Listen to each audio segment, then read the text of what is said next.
अचानक तुम्हाला स्टार प्रवाहाचा कॉल आला किंवा त्यांनी तुम्हाला इन्व्हिटेशन दिलं तर ती फिलिंग कशी होती? मलाही आता स्टार प्रवाह एवढ्या मोठ्या म्हणजे स्टेजवर जाणं भारी वाटलं, एकदम मस्त वाटलं. घरचं काम करणे, स्वयंपाक चांगला करणे आणि नोकरी करणे आणि मुलांच्याकडे लक्ष देणे हेच माझं म्हणजे दिनचर्या ठरलेली. मग आता कसं सोशल मीडियाचं जरा म्हणजे फास्ट आहे. मग मुलं मला एकदा दोनदा बोललीत की मुलगी बोलली, मुलगा पण बोलला की आपण सोशल मीडियावर करूया काम, म्हणजे रेसिपी करायचं. मुलगी पण तसं कसं आता शिक्षण पूर्ण झालेलं, मग ती म्हणजे शिकायचा प्रयत्न करत होती. पण मला काय ते डोक्यात नव्हतं. मला काय वाटायचं हे आणि हे चालू करून यांचा अभ्यासाकडे आणि दुर्लक्ष होते काय कोणाष्टो. त्यामुळं मी म्हणजे पहिल्यांदा एकदम मी विरोधातच होते. पहिल्या वेळी आम्ही जे काम करत होतो की नाही, जे आपले संबंधित लोकांचे काही करत्या त्या सुषमाचं डोकं बिकं फिरले काय, मुलं पण यात आहेत, त्या मुलांचं शिक्षणाकडे दुर्लक्ष होईल असं वाटलं. मग माझी पण थोडी द्विधा अवस्था व्हायची. पण नाही, पहिली 3 वर्ष असं कामच करत गेलो आम्ही आणि म्हणजे काय मिळत नव्हतं तरी आवडलं की आपण लोक बघतात, जसे आमचे व्ह्यूज वाढायला लागले, फॉलोअर्स वाढायला लागले, मग आपण फॉलोअर्स जसं वाढतील तसं आपण काहीतरी लोकांना आवडेल असं करायला लागलो. हे समाधान राहील. विशाल पब्लिक आता माझ्यासोबत आहे सुषमा गरो. ती वाजली रे या स्टार प्रवाह सुरू असलेल्या एक टीव्ही शो मध्ये सध्या त्यांना गेस्ट म्हणून बोललं होतं. आई मनापासून धन्यवाद, तुम्ही या भावाविषयी टॉक विथ प्रणव या शो मध्ये आलाय. तर तुमची ओळख आपल्या लोकांना करून द्या.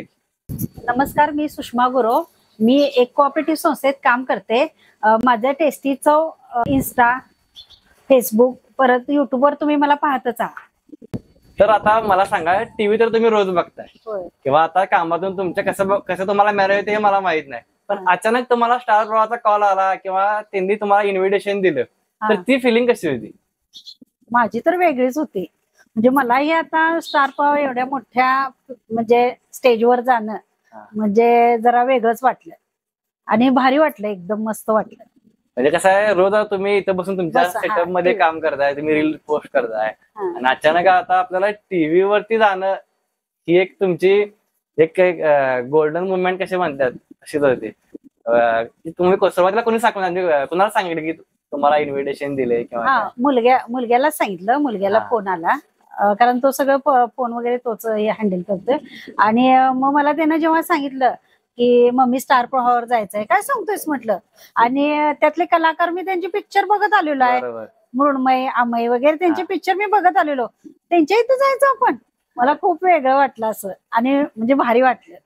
म्हणजे आतापर्यंत काम केलेले त्याच म्हणजे फळ मिळाल्यासारखं झालं. आता आपण तो जो शो होता शिट्टीवाले याच्याबद्दल आपण पुढे बोलूया. थोडस आपण पाठीमागे जाऊया. ज्यावेळी तुम्ही हे तुमचं जे रेसिपीज बनवायच्या किंवा वेगवेगळे फूडचे व्हिडिओ बनवायचे, ही आयडिया तुम्हाला सुचली कशी काय? सोशल मीडियावरती आपण पोस्ट करायचं. सोशल मीडियावर पोस्ट करायचं ते कसं माहितीये काय, माझ्या काही हे डोक्यात नव्हतं. माझं नाही कसं आपण काम करणे म्हणजे घरचं काम करणे, स्वयंपाक चांगला करणे आणि काम करणे, नोकरी करणे आणि मुलांच्याकडे लक्ष देणे हेच माझं म्हणजे दिनचर्या ठरलेली. मग आता कसं सोशल मीडियाचं जरा म्हणजे फास्ट आहे. मग मुलं मला एकदा दोनदा बोललीत की मुलगी बोलली, मुलगा पण बोलला की आपण सोशल मीडियावर करूया काम, म्हणजे रेसिपी करायचं. मुलगी पण तसं कसं आता शिक्षण पूर्ण झालेलं, मग ती म्हणजे शिकायचा प्रयत्न करत होती. पण मला काय ते डोक्यात नव्हतं. मला काय वाटायचं हे आणि हे चालू करून यांचा अभ्यासाकडे आणि दुर्लक्ष होते काय कोणाष्टो. त्यामुळं मी म्हणजे पहिल्यांदा एकदम मी विरोधातच होते. पण ते मुलांनी काय केलं, एक माझ्या माघारीचा एक व्हिडिओ केला त्यांनी. मग ते मला दाखवला, मम्मी बघ असं असं हे, आणि तू पण चांगलं जेवण करतेस, दीदी पण करते, आपण करूया. मग नाईला जसं मुलांच्या म्हणजे याच्यासाठी मी ते काय प्रवाहाप्रमाणे आपण पण बदलायला पाहिजे ना, थोडं मी बदलले. आणि त्यामुळे मी आता हा दिवस आज बघू शकले ना. तुम्ही पण माझ्या इथं आला. तुम्ही त्याच वेळी नाही म्हणला असता की नाही, तुम्ही आज टीव्हीवरती बनून. आणि मी बघितलं तुमचे, जसं तुम्ही एकदम गावातल्या गावातला फील दिलाय. तुम्ही असं घर असते की नाही जुन्या पद्धतीमध्ये चुलीवरती वगैरे. मुळात आम्ही ग्रामीण मधलंच आहे, बुदरगड तालुक्यात माझं सासर आहे. आणि जे आम्ही की नाही स्वयंपाक बनवतोय तोच घरी साध्या पद्धतीने असंच आमचं आहे. आमचं फास्ट फूड खाणं तर अजिबात नाही, आता मुलांचं पण नाही. म्हणजे काय आहे ते घरी बनवून खाणं आम्हाला आमच्या फॅमिलीला. व्हिडिओ मध्ये बघा एकदम नॅचरल सगळं असते, असं काय तयार केलंय जे ठेवले असं काय नाही. तसं काय नाही, जसं आपण घरी तयार करतो तेच असते. आणि आहे त्या साहित्यात करायचा चांगला प्रयत्न करायचा. आता तसं बघायला गेलं तर आता तुमचं एकतर फूडच आहे, फूड मध्ये म्हणलं तर इन्व्हेस्टमेंट आली, पैसे देऊन आपण बाहेरून आपण वेगवेगळे रॉ मटेरियल आपण खरेदी करते. बरोबर. एक सामान्य माणूस म्हणून जसं तुम्ही सुरुवात केली व्हिडिओ बनवायला, काय अडचणी आल्या? अडचणी पूर्वी वेगवेगळ्या रेसिपी बनवायच्या म्हणल्या तर म्हणजे वेगवेगळ्या रेसिपी बनवायच्या तर म्हणजे अडचणी फक्त म्हणजे आता ते ह्या फूड मध्ये कसं आहे रेसिपी करताना म्हणजे असं खर्च आहे म्हणजे त्यामुळं कसं एक रेसिपी करायची त्या रेसिपीच्या मनानं साहित्य लागतंय सगळं म्हणजे साहित्य पाहिजे. आता आपण सोशल मीडियावर दाखवणार आहे, घरात कसं एखादं नसलं तर तूप नसेल तर दुसरं काय आपण पर्याय करू शकतोय. पण ते कसं त्या जर पदार्थाला तूपच पाहिजे तर तूपच घातलं पाहिजे. आणि आपल्यामुळं आता मुली शिकायला लागल्यात, त्यांना काय चुकीचं हे होऊ नये त्यामुळे ती वस्तू पाहिजेच. त्यामुळे म्हणजे आणून आम्ही दाखवायचा प्रयत्न केला आणि आज आम्ही आता इथपर्यंत आलोय. म्हणजे ज्या गोष्टी खरोखर त्या रेसिपीला लागतात पाहिजे. मग पैशाची कमतरता इकडे तिकडे ऍडजस्टमेंट करावी लागली असणार आहे. करावी लागली की सुरुवातीला करावी लागली. मग माझला पण म्हणजे असं वाटायचं काय हे सगळंच पाहिजे. आता मटण जर करायचं म्हटलं तर मटण आता बघितला त्याला साहित्य लागणार हे, त्यामुळं की नाही जरा म्हणजे पहिल्यांदा जरा म्हणजे आर्थिक पण हे झाली आणि वाटलं पण असं आता आपण हे करतोय यात मिळणार तर काय. मला तेच वाटायचं पैसे पण मिळणार नाहीत पण आपण हाऊस म्हणून टाकते आपला पैसा खर्च बरोबर आहे. पण मुलग्यानं मला एवढं छान समजावून सांगितलं त्यावेळी, नाही मम्मी आता तू खर्च करायला लागणार पण ह्याचा बेनिफिट पुढे मिळणार चांगला. आणि आता तो मिळाला. काय मिळणार हे माहित नव्हतं यातनं आपल्याला भविष्यात काहीतरी आपलं चांगलं होणार. नाही पहिली 3 वर्ष असं कामच करत गेलो आम्ही आणि म्हणजे काय मिळत नव्हतं तरी आवडलं की आपण लोक बघतात जसे आमचे व्ह्यूज वाढायला लागले, फॉलोअर्स वाढायला लागले, मग आपण फॉलोअर्स जसं वाढतील तसं आपण काहीतरी लोकांना आवडेल असं करायला लागलो, हे समाधान राहील. त्यामुळे तो खर्च जरा झाला तरी एवढं काय म्हणजे वाटलं नाही. तर पब्लिक मला तुम्हाला सगळ्यांना एवढी एक गोष्ट सांगायची आहे. आता बरेच लोक व्हिडिओज बनवतात म्हणजे बरेच लोकांना असं वाटतं की काय यातनं मिळणार आहे किंवा काय होणार आहे. पण एक तुम्हाला उदाहरण म्हणून सांगतो की आईंनी ज्या पद्धतीनं किंवा त्यांच्या फॅमिलीने, त्यांचा मुलगा असू दे, सिद्धार्थ किंवा दिदी असू दे, त्यांनी एक टीम वर्क केलं, त्यांनी सोशल मीडियावर काम केलं, कुठली अपेक्षा ठेवली नाही की बाबा पैसे मिळणार आहेत किंवा प्रसिद्धी मिळणार आहे. एक त्यांची आवड आहे, समाजाला काहीतरी चांगलं द्यायचं आहे हा हेतू ठेवला. बाबा फॉलोअर्स वाढणार आहेत, युट्यूबवरून सबस्क्रायबर वाढणार, युट्यूबवरून लगेच पैसे मिळणार आहेत, हा कुठलाच तुमच्या बोलण्यातून पण मला जाणवलं नाही. फक्त आपण एक आवड आहे, काहीतरी करत राहायचं. सोशल मीडियाचा जमाना आहे, त्या पद्धतीने तुम्ही करत राहिला आणि आज तुम्ही टीव्ही शो करताय आणि ऍज अ गेस्ट म्हणून खूप मोठी एक आम्हाला पण प्राऊड वाटते की तुम्हाला 2 महिन्या पाठीमागच भेटलो होतो आणि मुलाखत घ्यायची होती पण तो योग झाला नाही. पण ज्यावेळी मी बघितलं तुमच्या टीव्ही चॅनलला तुम्ही दिसला, म्हटलं आता काहीतरी काम पडायच्या तुमच्याकडे यायचं. पहिल्यांदा ऑपरेटिव्ह कंपनीत काम करताय हे मला पण आत्ताच कळालं या मुलाखत मध्ये आले. मला वाटतं तुम्ही घरीच काम करताय. तर घर काम, कंपनीतलं काम, परत तुम्ही फॅमिलीला कशा पद्धतीने वेळ देता आणि व्हिडिओ मधून कशा पद्धतीनं ते मॅनेजमेंट कशा असत्या? माझं कसं दादा माहितीये काय, स्ट्रगल खूप मी केलंय. म्हणजे वयाच्या 14व्या वर्षापासून म्हणजे कॉलेजला असल्यापासून मी नुसती नोकरी केली नाही, नोकरी विथ दुसरं पण काम केलं. म्हणजे आता पण तेच आहे नोकरी, त्यामुळे मला एवढं काय अवघड वाटलं नाही. त्यातून संसार सांभाळायचा म्हणजे एवढं मला फारसं काय जड गेलं नाही. आता ती सवयच झालेली आहे. म्हणजे टाइम मॅनेजमेंट कशी करायची, कुणाला किती टाइम द्यायचा हे तुम्हाला म्हणजे नोकरी आता 10 ते 6 म्हणा, मग सुट्टी दिवशी हे काम करायचं. आठवड्यातून 2 व्हिडिओ आमचे असतात, दीदी रविवारी करते, मी सोमवारी करते, असं आम्ही मॅनेज केलंय. म्हणजे आवड असल्यामुळे आता काय कंटाळा पण काय असं वाटत नाही. म्हणजे मी सुट्टी हा प्रकार गेली 4 वर्ष घेतलेलीच नाही. म्हणजे जॉबला सुट्टीच असते की हे काम आहेच ना, म्हणजे सुट्टी नाही. गेली 4 वर्ष तर मी अजिबात सुट्टी 1 दिवस सुद्धा घेतली नाही. पण काय नाही वाटलं, आता आज हे यश मिळतंय, तुम्ही माझ्या एवढं घरी आला मला भेटायला, भारी वाटतंय. तर आता मला सांगा, तुम्ही सुरुवातीला व्हिडिओ करत होता बरोबर, त्यावेळी मला आवडत असतील ना, सुरुवातीचा काळ आणि आत्ताचा काळ त्यामध्ये किती फरक आहे आणि काय वाटलं तुम्हाला? खूप फरक आहे. कारण पहिल्या वेळी आम्ही जे काम करत होतो की नाही, जे आपले संबंधित लोकांचे काही करत्या त्या सुषमाचं डोकं बिकं फिरले काय, मुलं पण यात आहेत, त्या मुलांचं शिक्षणाकडे दुर्लक्ष होईल असं वाटलं. मग माझी पण थोडी द्विधा अवस्था व्हायची. पण नाही, आता जरा म्हणजे आपण आता बदलायचं ठरवलंय. मुलांचं सांगतात म्हटल्यावर काहीतरी असेल, ते पुढे काहीतरी असेल. मग तीच आता तीच लोक म्हणा, ती म्हणतात वा सुषमा मस्त छान. मग आता मला ते आठवतंय. आणि नाही आपण कसं असतंय, कुठलंही काम करताना मी कसं ह्या कामाकडे थोडं आर्थिक पण बघितलं. नुसतं आवड होती मला, पण कसं मला तेवढा नुसता आवडीला वेळ द्यायला माझ्याकडे हे नव्हता. म्हणजे यातून आर्थिक सोर्स पण होतील असं सगळं बघत मी आले. आता तुम्हाला नंतर काळ आले की आपल्याला यातून इन्कम सोर्स पण जनरेट हा, इन्कम सोर्स. आपण त्या गोष्टीवरती आता बोलूया. मला सांगा की आता कशा पद्धतीने तुम्हाला आर्थिक सोर्स तयार झाले, म्हणजे कोणत्या कोणत्या टाईपने तुम्हाला जर का आता कसं होते, नवीन जी मंडळी आहेत, नवीन जी यात कॉन्टेंट तयार करणार आहेत की बाबा त्यांना काय वाटतं की डायरेक्ट आपल्याला पैसे मिळाले पाहिजे, बरोबर आहे. तर तुम्ही 2-3 वर्ष काम केल्यानंतर वेगवेगळ्या कंपन्यांकडून ऑफर आले असतील, प्रमोशन आले असतील, थोडस याबद्दल सांगा की. कसं असते माहितीये काय, संयम ठेवला पाहिजे. पहिला संयम आणि प्रामाणिक कष्ट, या 2 गोष्टीवर माझा अतिशय विश्वास आहे. काय मिळालं नाही, आता मी पण 21ला काढलं, पण 2-3 वर्ष आम्ही तसं फुकटच गेलो, म्हणजे काहीच त्यातनं मिळत नव्हतं. माझ्या मुलग्याने एक उदाहरण दिलं, मग मी ते म्हणजे बऱ्याच वेळा त्याला म्हंटल सुद्धा, माझ्यात पण संयम आणि भरपूर आहे, पण मी म्हटलं अरे आपण करत निघालोय, काय आपल्याला हे नाही, फक्त व्ह्यूज वाढायला हे ठीक आहे, लोक आपल्याकडे यायला ठीक आहे, मग मी मनाला काय ठरलं, आता आपली पूर्वी 4 होती, आता 8 झाली, आता 16 झाली, मग ही लोकांना आपण आवडायला लागले, आपण काय भविष्यात म्हणजे आपली परत वाढत जाणार लोक, त्यांना आवडणार, यातून आपलं आर्थिक होणारच, हे मी म्हणजे मनाशी घेतली. त्यामुळं नवीन चालू करणाऱ्यांना मी एकच सल्ला देते, फक्त संयम ठेवला पाहिजे. आता ह्या क्षेत्रात कसं असतंय, बरीच 1 वर्ष करतात, जातात टॉप पर्यंत, म्हणजे त्यांचं मॉनिटायझर पण होतंय, पण परत सोडतात. बरीच चॅनल असे आहेत, पण तसं म्हणजे करायचं नाही. शेवटी थोडी वाट पण पाहावी लागते. लगेच आपल्याला यशाची पायरी एवढी सोपी नसते आणि त्यात किंमत पण नसते, बरोबर आहे ना. मला इथे एक गोष्ट भारी वाटली आई, तुम्हाला युट्यूब मॉनिटायझेशन हे कळाले, ही लय मोठी गोष्ट आहे. नाही, मुलांच्या मुळे कळालं. तर आता तुमच्या ज्या पेजचं नाव आहे, युट्यूब असेल किंवा इंस्टाग्राम, टेस्टी चव, बरोबर, हे नाव कशा पद्धतीने ठेवण्यात आलं, कशी सुरुवात झाली या टेस्टी चव? त्याचं पण श्रेय मी मुलांना देते, कारण त्यांचं कसं दोघांचं पण खूप म्हणजे आपलं त्या कसं होतं म्हणजे त्यांना वाटत होतं आपलं नाव असं प्रोफेशनल असावं आणि म्हणजे लोकांना लक्षात राहण्यासारखं असावं, टेस्टी चव, लक्षातच राहते. आता आम्हाला कधी दिसलं की नाव नाही, टेस्टी चव आले काय तुम्ही, असं म्हणतात, तुम्ही टेस्टी चव आले काय, एवढं मस्त वाटतंय आणि म्हणजे भारी वाटतंय. त्यामुळे ते मुलांनी सुचवलं टेस्टी चव. माझं काय म्हणजे असं काय हे नाव सुचवावं एवढं काय माझं काय मला काय कळत नव्हतं, हे नाव एवढं असं असावं किंवा तसं.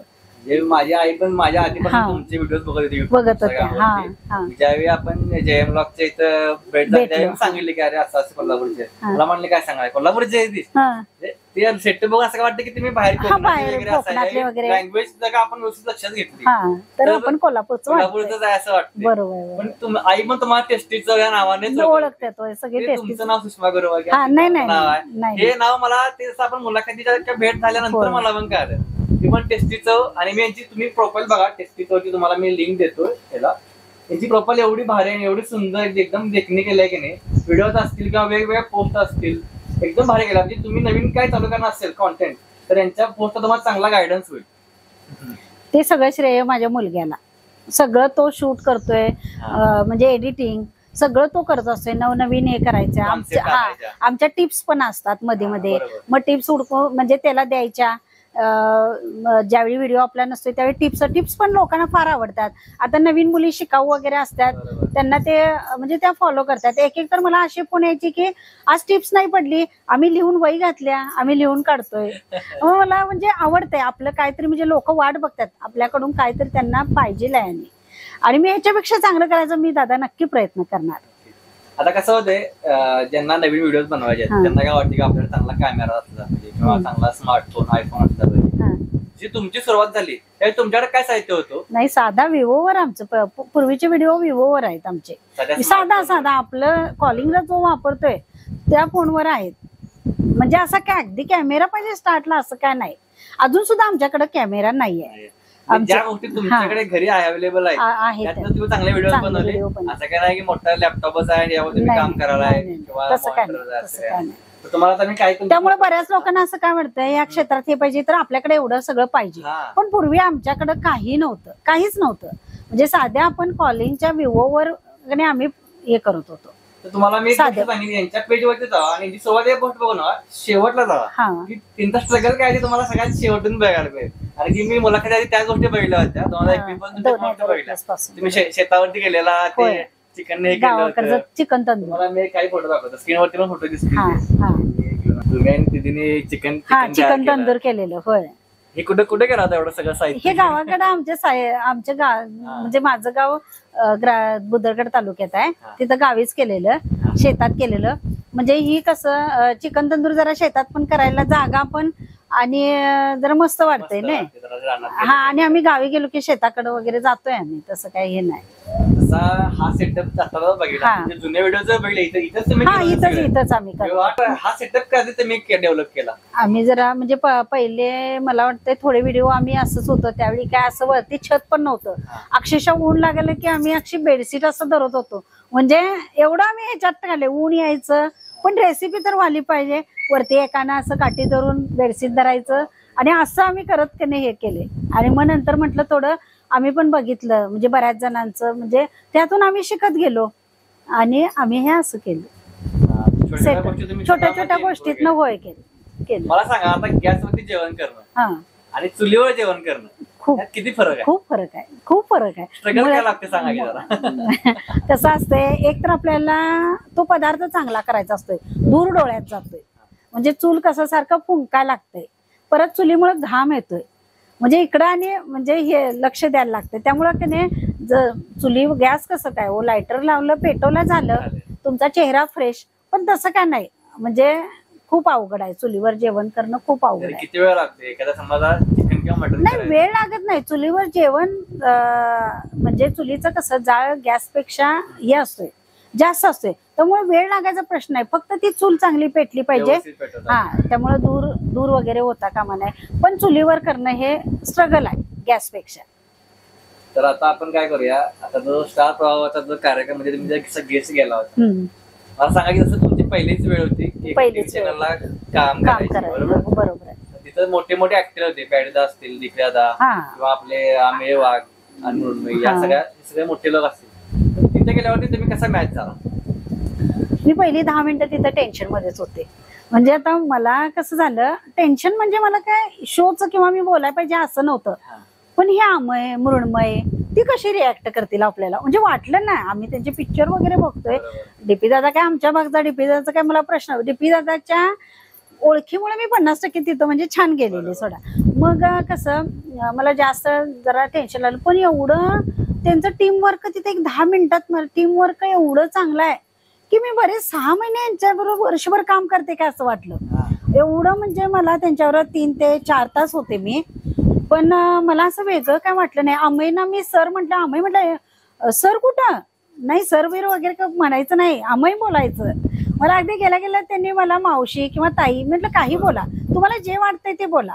त्यांनी जो मला आपलेपणा दाखवला तिथंच मी म्हणजे मला भारी वाटलं. आम्ही बघितलं टीव्ही मध्ये, आता एकदम असं बिंदास हा, बिंदास्त आहे, बिंदास्त. तुम्ही तुमच्या जवळचीच कोणतरी नाही, मी बिंदास्त राहिला. ते अभिनेते तसे वागले, मृण्मय म्हणा किंवा रुपाली, सगळी तिथं टीम जी होती, किंवा आशिष केवढा मोठा नृत्य आहे तो म्हणजे सगळीच ती टॉपरच होती.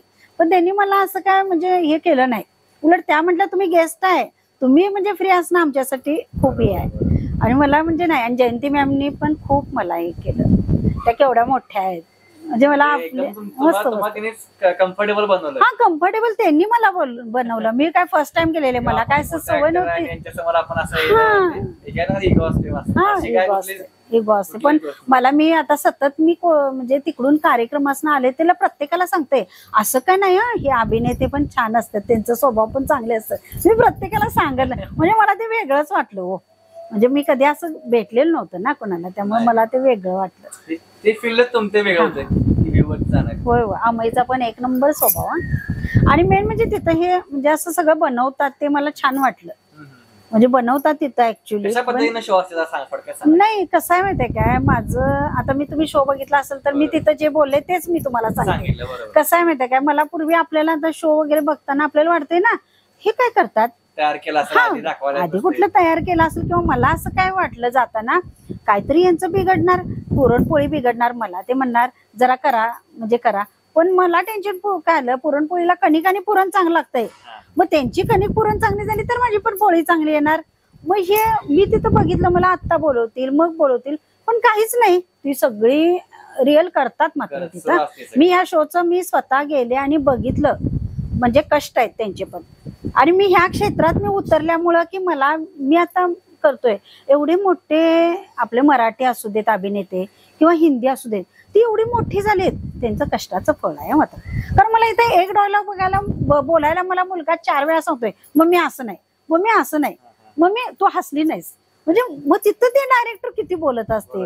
म्हणजे मला दादा एकच सांगायचं आहे, कष्ट आहेत त्यांचे, खूप कष्ट आहे.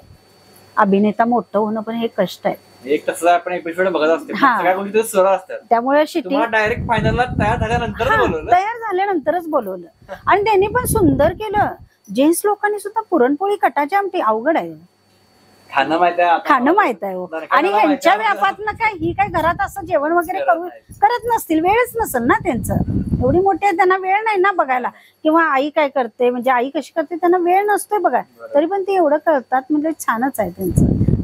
खूप लोकांना काय वाटतं की टीव्ही शक्यता स्क्रिप्टेड असते, म्हणजे कसं त्यांना सांगितलेलं असते. मी बघितलं ते, मी दादा रिअल नाही, होय होय खूप. आणि मी बघितलं तर तिथं मला म्हणजे आश्चर्य वाटलं, आश्चर्य. मी असं नाही, म्हणजे मी म्हणण्यापेक्षा तुम्हाला पण तसं वाटतंय की टीव्हीवर एवढं करत असतं नाही, पण करतात मात्र. एक तासाचा आपण एपिसोड आम्ही बघत असतो. कारण आता तुम्ही 1 तासाचं बघितलं, तिथं 4 तास झाले ना, असं शूट झालेलं असते. म्हणजे तो पदार्थ बनवायला तेवढा वेळ लागतोयच, हो असं आहे. कसं टीव्ही दाखवायचं म्हणजे कसं, यांना कोणी आधी पाठीमागे सांगितलं असणार आणि केलं. मला असंच वाटत होतं, पण नाही, तसं नाही, म्हणजे करतात मात्र. समाजामध्ये अशा बऱ्याच स्त्री आहेत किंवा आता मुली पण असतील, त्यांच्याकडे कला आहे, म्हणजे फूड असेल किंवा बऱ्याच प्रकारामध्ये कला असतील, पण सोशल मीडियावर, इंस्टाग्राम मध्ये व्हिडिओ टाकणे किंवा युट्यूबवरती व्हिडिओ टाकायचं म्हणजे घरच्यांना पहिल्यांदा नकारच असते. नकार असतो. तर तुम्ही अशा स्त्रियांना किंवा घरच्यांना, लोकांना तुम्ही काय सांगाल? कसं असते माहितीये काय, स्त्रीची एक प्रबळ शक्ती असते. मला एवढा कॉन्फिडन्स आहे की कोणतीही महिला, म्हणजे काही असू दे कला, तिनं कसं आहे, तिला घरात तेवढा सपोर्ट मिळाला पाहिजे. पण मिळत नसेल तर तिनं ते समजावून सांगितलं पाहिजे घरातल्यांना. म्हणजे कसं असतंय, त्यामुळं तिच्यात ती कला असून सुद्धा ती मागं राहते ना. आणि मला असं वाटतंय की सपोर्ट हा दिला पाहिजे, म्हणजे घरातल्या लोकांनी पण दिला पाहिजे सपोर्ट. समाजाचं म्हणणं काय असं ऐकून घेतलं, हा म्हणजे आपण सांगण्याचा प्रयत्न करायचा आहे. बघा कसं आहे, समाज काय सगळंच तुमचं ऐकल असं नाही. थोडं काही नावं ठेवणारी असतात, थोडं हे. आपण चांगल्या गुणांना आपण वाव द्यायचं ना. आपण चांगली लोक जी म्हणतात त्यांना घेऊन पुढे जायचं. आज तुमच्यावर 4 लोक येतील, उद्या 10 लोक येणारच नक्की. आणि जेव्हा तुमचं नाव मोठं होईल तेव्हा सगळी लोक तुमच्या बरोबर येतील, असं मला म्हणजे म्हणायचं आहे. आणि स्त्रियांच्यात कसं आहे, आता आपल्या सिंधुताईंचं उदाहरण घ्या की, एकदम म्हणजे कसं सांगा, त्यांचं उदाहरण प्रत्येक स्त्रीनं घ्यावं, मला असं वाटतंय. आणि स्त्रीचं कसं असतंय, कुठल्याही क्षेत्रात असू देत, तिचं पुढे जाण्याची, म्हणजे तिला कुणाची हे मदत नको असते, फक्त तिला तुम्ही सपोर्ट करायला पाहिजे. म्हणजे तिला फक्त ती जात असते, पण फक्त सपोर्टची आवश्यकता असते. आणि द्यावा, हा घरच्याच्या किंवा जवळच्या लोकांनी द्यावं आणि तिला पुढे जाऊ द्यावं, असं माझं वैयक्तिक मत आहे. आता नाही, मला सगळ्यांनी सपोर्ट दिला. मला असं काही, म्हणजे माझ्या घरच्यांनी सुद्धा कधी, म्हणजे त्यांना कसं वाटत होतं, माझ्यात मेहनत करायची किंवा कष्ट करण्याची प्रबळ शक्ती आहे, आणि ती प्रत्येक स्त्रीचं असते मला वाटते. बघा तुम्ही, म्हणजे एक उदाहरण घ्या, एखादं म्हणजे तरुण वयात जरी एखादं स्त्रीचं म्हणजे नवरा वारला किंवा काय, ती मुलांना नेतीच ना पुढं, भले भांडी घासून नेते. म्हणजे तिचं म्हणजे असं स्त्रीच्यात असू शकते. मग त्यामुळे माझं मत काय, ज्यांच्यात असेल त्यांनी प्लीज सपोर्ट करावा. तसं तुम्ही बघायला गेला तर मुलं घरी सांभाळायचं, जॉब करायचा, येऊन परत जेवण करायचं, व्हिडिओ तयार करायचं. माझं दादा स्ट्रगल म्हटला की नाही, माझं लग्नाच्या आधीच आई वारली, त्यानंतर वडील थोडे दिवस होते. माझी ही लहान मुलं होती ना, मी मुलांना घेऊन मी नोकरी केल्या, म्हणजे नोकरी सोडणं सुद्धा त्यावेळी शक्य नव्हतं माझं. मग तसं मला म्हणजे त्यावेळी नोकरी करताना त्या लोकांनी सुद्धा मला साथ दिली. पण माझं कसं होतं, मी पोस्ट प्रमाण कधी राहिले नाही, अजून सुद्धा राहिली नाही. एवढी मोठी राहिली तरी मी पोस्ट प्रमाण राहिले नाही. मी पडेल ते काम करत गेले, कुठल्याही कामाची लाज बाळगली नाही. म्हणजे पडेल ते काम करत गेले. त्या मुलांना घेऊन मी कामावर, तिथून शाळेला जायची, ते करायचे. मुलांना आता आठवलं तरी त्यांना वाईट वाटतंय, म्हणजे कसं मम्मीनं पुढे हे केलं. पण आज नाही, त्या कष्टाचं आज माझं चीज झालं असं मला वाटतंय. त्यामुळे मी स्त्रियांच्या विषयी काय सांगते, कुठलीही स्त्री असू दे, मीच असं म्हणत नाही, कुठलीही स्त्री असू दे, तिचं की नाही कसं आपलं कुटुंबासाठी ती खूप मेहनत करत असते. आपली मुलं चांगली व्हावी, चांगली घडावी. आज आता शिक्षण एवढं सोपं नाही आहे दादा. आज म्हणजे मुलं हुशार असली तर आपलं आर्थिक पण पाहिजे. मग ते मला पहिल्यापासून डोक्यात बघा. मग आता हे काम पण चालू केलं का, एक 4-5 वर्षापूर्वी माझ्या मिस्टरांची नोकरी गेली. MIDC थ्योरेटिक्सला होते ते. मग मला पुढं हा लगेच इंजिनिअरिंगला, दीदीचं शिक्षण चालू होतं. माझं जिथं मी काम करते तिथं एवढा म्हणजे पगार नाहीये, म्हणजे की माझं सगळं हे भागू शकेल.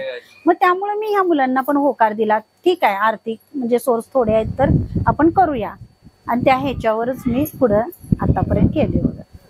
आता मला सांगा, जसं तुम्ही आधी समाजामध्ये किंवा कुठं तुम्हाला बाहेर जायचं बिंदासपर्यंत जात होता, तर आता किती फरक पडला की बाबा बाहेर जाताना तुम्ही कशा पद्धतीने जाता? खूप फरक पडला. आता मुळात मी पूर्वी कसं मी आता कागल कळंबा म्हणजे माझा अपडाऊन आहे, कागल कोल्हापूर.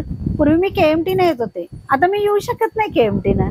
कसं आहे माहितीये काय, मला लोक आता भरपूर ओळखणारी झाले. त्यामुळं म्हणजे थोडं ते म्हणजे चांगलं छान वाटतंय लोकांची, म्हणजे हे होतंय, पण तेवढा डिस्टर्ब पण होतोय ना, असं होतंय. त्यामुळे आधी कसं बिंदास फिरत होतो, आता आमच्या माधवा रोडवर सुद्धा मी जाऊ शकत नाही. तोंड झाकून मला पॅक होऊन जायला लागतं, एवढंच आहे. आता तर टीव्ही मुळे अजून ज्यांना माहित नाही त्यांना पण कळाला कोल्हापूरचे आज कोणतरी आहेत. पण त्यांना पण कोल्हापूरच्या आपल्या लोकांना सुद्धा खूप अभिमान वाटतोय. मला म्हणजे कॉल आले, हा टीव्ही शो करून आल्यावर मला कॉल आले, त्यांना पण वाटतंय आपले कोल्हापूरची एवढी पुढे जातात आहेत. आम्हाला पण भारी वाटतं. हा, मग तुम्ही कोल्हापूरचा आहे म्हणून तुम्ही आला लगेच भेटायला. दुसऱ्या दिवशी लगेच फोन केला म्हणलं आता घरी येऊन मुलाखत घेणार. असं त्या. बरं प्रणव, सगळं झालं, तुम्ही आज आमची ओळख करून दिली, माझं कौतुक केलं, पण तुमचं पण कौतुक करायला पाहिजे की. नक्कीच. हे प्रणव भोपळे फुटबॉल प्लेयर आहेत, त्यांची गिनीज बुकात नोंद झालेली आहेत. हे कोल्हापूरचे म्हणजे फुटबॉल प्लेयर आहेत. तुम्ही जर म्हणजे फुटबॉल प्रेमी किंवा असेल तर यांच्या पेजवर नक्की जाऊन यांना सपोर्ट करा. पण भारी वाटलं तुम्ही तुमचा एक्सपिरियन्स आमच्या युट्यूब चॅनलला सांगितला, आणि तुमच्यामुळं बऱ्याच तशा मुली असतील, स्त्रिया असतील की त्यांना त्यांचं टॅलेंट दाखवायला संधी मिळणार आहे. आणि मला तर वाटते की तुमच्या फॅमिलीमध्ये तुमची बहीण असेल किंवा मैत्रीण असेल किंवा तुमच्या घरातली एखादी व्यक्ती असतील, त्यांना सोशल मीडियावरती काही कला आपली दाखवायची आहे, तुम्ही खरोखर त्यांना सपोर्ट करा. उदाहरण दाखवा असेल तर आपल्या समोरच आहे, त्या मुलाखती दाखवा किंवा यांचे चॅनेल दाखवा. थँक्यू सो मच तुम्ही इथं आल्याबद्दल आणि आम्हाला हेल्प सांगितल्याबद्दल. धन्यवाद. तर विशाळ पब्लिक, तर हा व्हिडिओ तुम्हाला कसा वाटला कमेंट मध्ये सांगा, आणि चॅनल सबस्क्राईब करा, व्हिडिओला शेअर करा. पुढची मुलाखत कोणासोबत पाहिजे हे पण मला कमेंट मध्ये सांगा, आणि असंच विशाळ ढीग प्रेम देत राहा.